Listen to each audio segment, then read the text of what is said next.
Here at Kew, we're aligning everything we do with fighting the twin crises of biodiversity loss and the climate crisis. And last year, in 2021, we launched 3 strategies: our Manifesto for Change, our Science Strategy and our Sustainability Strategy, which set out the ways in which we will take action to tackle these global challenges.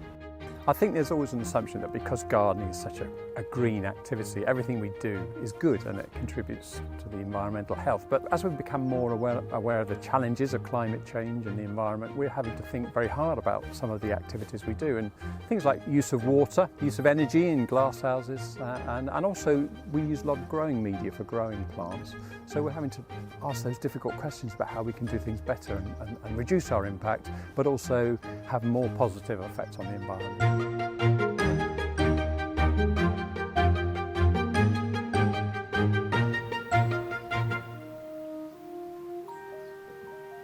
Kew's sustainability strategy sets commitments across Kew's action, Kew's expertise and Kew's voice.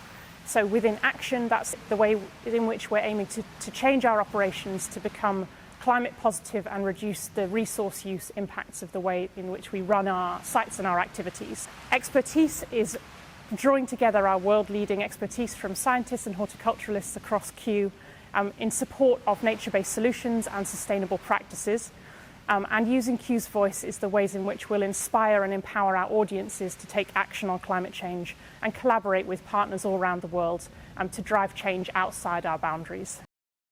So to make this building, the family kitchen and shop, more sustainable, we started off with a timber frame design, and the purpose of that is to try and sequester as much CO2 in the actual body of the building itself.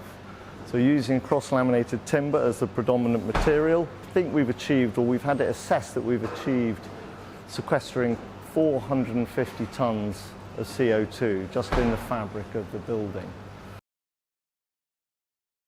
At Kew, we like to give people a really good catering option. So when you come, you spend the day with us, so you have a morning snack and an afternoon dinner with us. So we look very much at about how we can make that sustainable. So we talk very much in our menus about our purely plants, which is our trademark vegan option. And we put that at the top of the menu. And we talk a lot about educating our customers into making good choices. So our caterers do really good sourcing of whether it be meats or our vegetables, so we know where they all come from. And we talk very much about, you know, having a good choice of food here at Kew. All of our single-use disposables are compostable. So, and they're all composted on site. So everything from cups to knives and forks. So anything you take away is composted.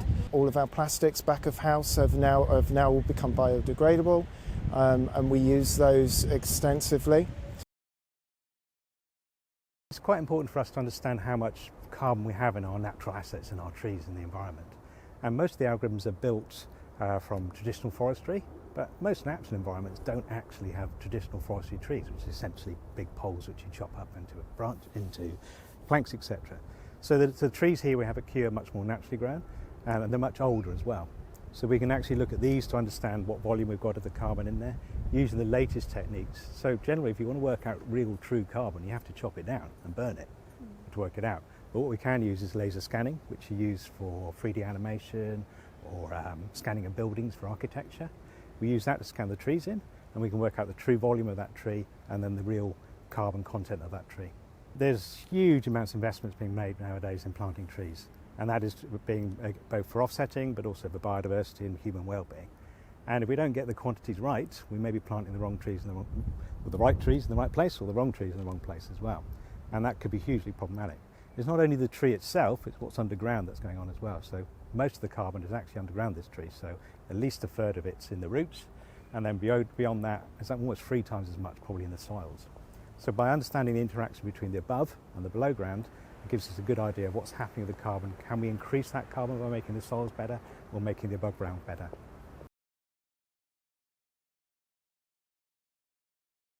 Nature-based solutions are really about, again, making sure that people have the right ecosystem services they need, the right benefits from the environment, and that might be carbon. Carbon certainly is the biggest one, and when people talk about nature-based solutions, they often mean nature-based solutions to climate change. Certainly it's the one that is really on everyone's minds at the moment.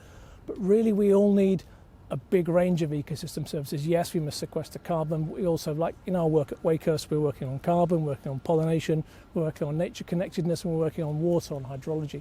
People need all of those things from that landscape that we provide. So we need to know what are the different things that people should be getting from that. I would say that the example I would give is the work we're doing on carbon down at our Wakehurst Place site, where we're looking intensively at fluxes in carbon from air to plant to soil.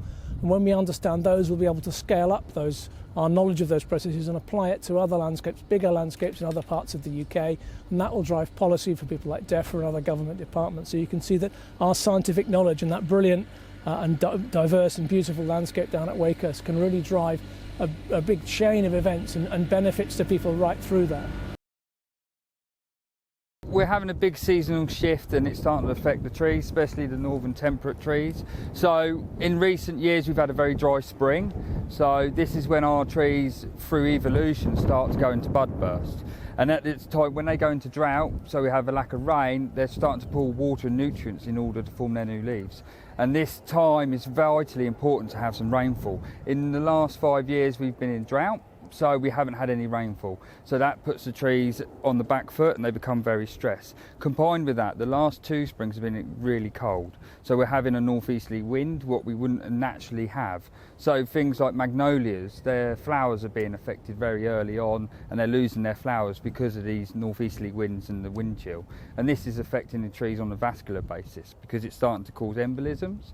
And when the trees are starting to move and pull water, we don't need, the embolism prevents that, and then that starts to cause canopy decline. Currently we're looking at eco-type matching. So currently with the collections and how we progress with our living collections here at Kew in a more sustainable manner is to start looking at eco-matching. So we're starting to look at climates in other countries and look at seed provenance. So if we can get seed with provenance where they have this drier spring, we can then start hopefully bringing them back to sourcing them for Kew and then start using these trees to see if they cope better with the changing climate. It's a really difficult one because the nursery trade is a long way off and they're still producing the same clones, as it were. So it's very hard to bring in new trees through the nursery. So it's a bit of a chicken and egg at the moment. This is a new research that a lot of people are working on to look at seed provenance. But what you can do to help with the changing climate, for instance, we use a lot of mulch. So we use woody mulch here and we put it under the vulnerable trees, and that's just to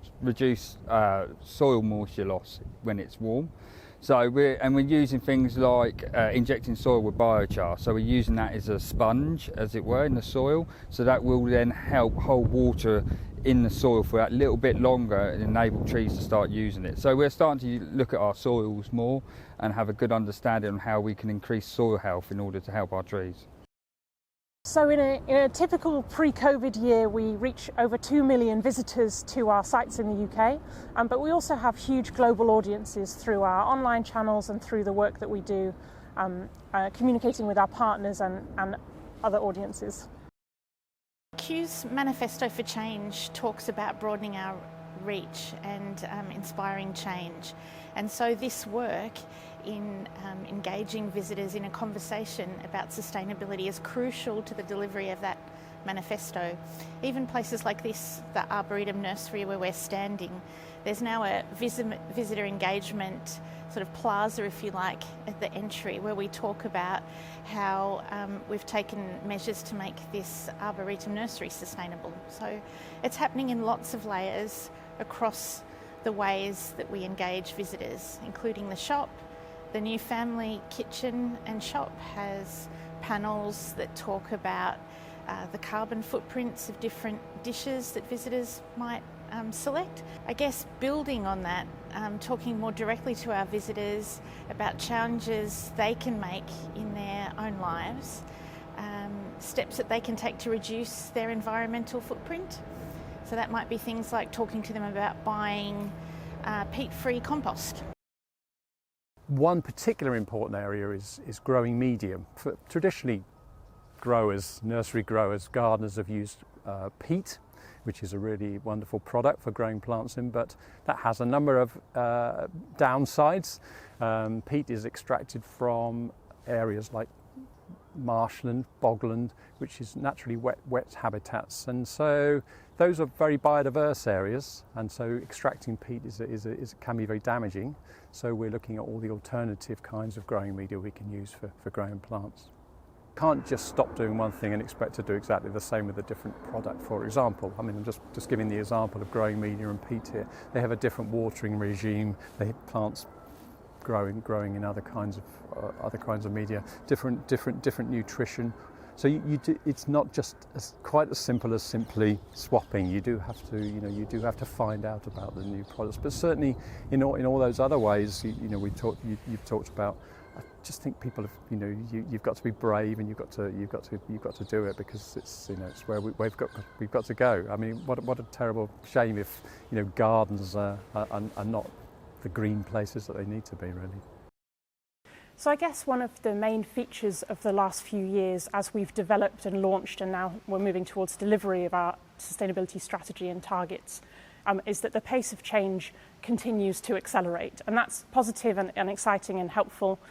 But it does bring some challenges with it, and I think one of the key areas that will support organisations moving forwards in delivering their sustainability strategy is this development of kind of standards and frameworks and processes that we can all share, so that, for example, we all have a shared understanding of the definition of net zero. We have shared frameworks by which to set our targets and report against them, and those definitions and standards have been changing quite fast and continue to develop, but as they're settling into place, that's a really beneficial feature for us in being able to align with wider change and wider reporting.